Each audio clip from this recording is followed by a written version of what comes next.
कनिया के भुलाई रे गइला।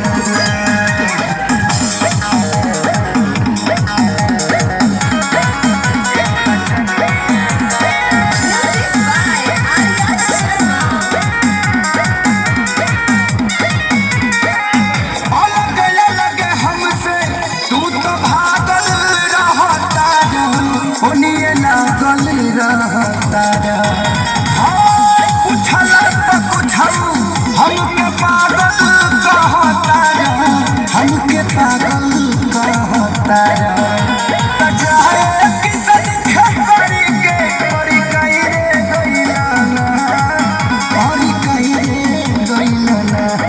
एगो